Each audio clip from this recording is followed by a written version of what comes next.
A escatologia, que se refere ao estudo do fim dos tempos, é um tema muito frequente em toda a Bíblia. As Escrituras registram que os membros da igreja primitiva costumavam discutir a respeito com uma frequência muito maior do que imaginamos. É o que podemos verificar em 2 Tessalonicenses, capítulo 2, versículos 3 ao 5, que diz o seguinte: Não deixem que ninguém os engane de modo algum.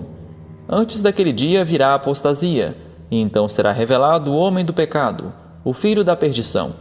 Este se opõe e se exalta acima de tudo que se chama Deus ou é objeto de adoração, a ponto de se assentar no santuário de Deus, proclamando que Ele mesmo é Deus.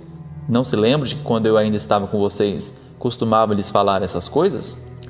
Ou seja, Paulo e os demais servos de Deus costumavam conversar sobre escatologia.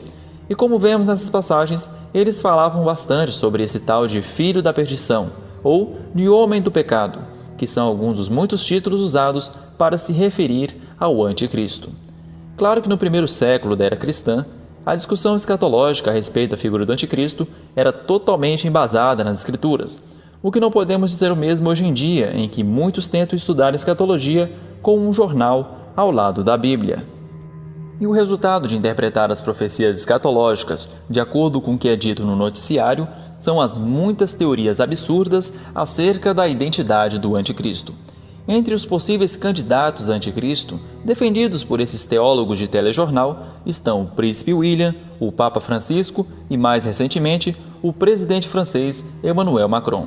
Claro que o respaldo bíblico é zero, pois a Bíblia deixa claro que o anticristo não será europeu. Na verdade, as Escrituras Sagradas deixam claro o lugar aonde o anticristo virá. Aliás, o próprio Jesus Cristo é muito específico ao declarar em Apocalipse capítulo 2, versículos 12 ao 13, de onde ele reinaria. Lá está escrito: E ao anjo da igreja que está em Pérgamo, escreve: Isto diz aquele que tem a espada aguda de 2 fios. Conheço as tuas obras e onde habitas, que é onde está o trono de Satanás. Ou seja, em Pérgamo encontra-se o trono de Satanás, isto é, a sede do reino do anticristo. Pois em Apocalipse capítulo 13, versículo 2, lemos o seguinte: O dragão deu à besta o seu poder, o seu trono e grande autoridade. Portanto, a besta, que é um termo associado ao anticristo, recebe o trono de Satanás, que, como sabemos, está situado em Pérgamo. E onde está localizado Pérgamo? Na Turquia, um país que se encontra localizado ao norte de Israel.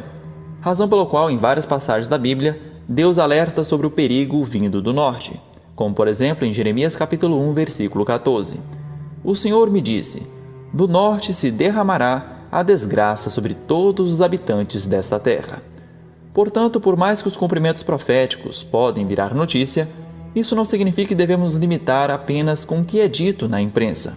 Além do mais, a palavra de Deus é tudo o que precisamos, e ela já nos noticiou tudo em primeira mão.